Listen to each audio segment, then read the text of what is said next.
avec Hugues Hamelin ce matin. Valérie Kinzonza, Mathieu Van Overstraten. Mathieu, on parle BD, avec une BD au titre un peu, je ne sais pas si je vais oser vous le dire, surtout si les enfants écoutent. En tout cas, c'est clair, il est vénère. Le héros, voilà. il a les boules, quoi. Donc c'est effectivement une BD avec un titre plutôt étonnant. Et alors, ce qui est amusant, c'est que Olivier Pont, le dessinateur de cette BD, il m'a raconté que sa mère, qui est institutrice, a été plutôt fâchée quand il lui a dit que sa BD allait s'appeler Un putain de salopard. Voilà. Et d'ailleurs, elle ne parle pas trop de cet album à ses copines, alors que d'habitude, elle parle de tout ce que fait son fils. Mais là, il a fait honte à sa mère. Mais cela dit, ce serait très dommage d'être freiné par ce titre, parce que c'est vraiment une formidable série qui, à mon avis, va plaire à tous ceux qui aiment les récits d'aventure.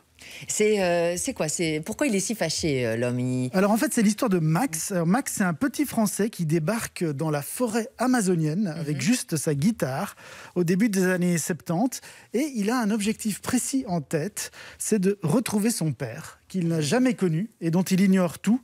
Alors sa seule piste, elle est plutôt maigre, puisque en vidant l'appartement de sa mère, qui est décédée quelques mois plus tôt, il a retrouvé 2 vieilles photos qui ont été prises dans un camp forestier en Amazonie, où il a vécu jusqu'à ses 3 ans.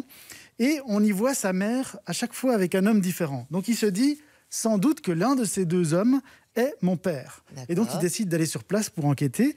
Il va avoir l'aide de 3 Françaises, de Baya, une Brésilienne muette, de la mère de Baya, Margarida. Et donc il va découvrir l'identité de ces 2 paternels potentiels. Mais malheureusement, et c'est là où on rejoint le titre, l'un d'entre eux serait apparemment, Dixit Margarida, un putain de salopard. Ouais, donc apparemment un peu louche aussi. Quand je feuillette l'album, c'est assez spectaculaire, non? C'est très très spectaculaire, parce que surtout dans ce 2e épisode qui s'appelle O Maneta, Max et Baya s'enfuient dans la forêt tropicale. Alors Max, il est malade comme un chien, mais Baya le nourrit, le soigne avec des plantes. Elle connaît toutes les recettes de la jungle.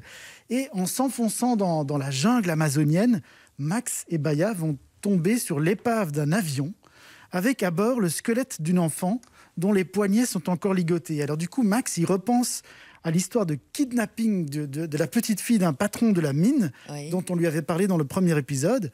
Mais ce qu'il ne sait pas, c'est qu'il y avait également un trésor dans cet avion. Donc clairement, on est dans une histoire de règlement de compte, de vieux secrets enfuis. Et tout ça va faire en sorte d'enquête, et tout ça va faire en sorte que le mystère autour de Max et de ses origines va petit à petit se dévoiler dans ce nouvel épisode de la série. C'est ce qui vous a plu dans cette série? C'est le mélange de tout, de genres? C'est ça, c'est vraiment une des séries les plus enthousiasmantes que j'ai lues ces dernières années. Une fois qu'on est embarqué, on ne s'arrête plus.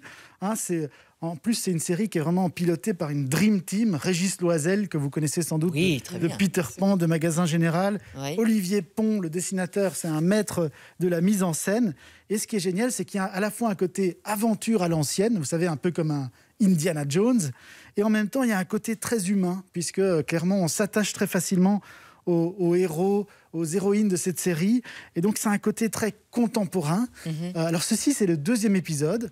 Normalement, il y aura 3 épisodes au total, mais avec Régis Loisel, on ne sait jamais, puisque Magasin Général, il avait dit que ça ferait 4 ou 5 épisodes, et au total, il y en a eu 9. Donc, on ne sait pas. Peut-être qu'il y en aura 3, peut-être qu'il y en aura 4. En tout cas, c'est vraiment une des meilleures séries du moment.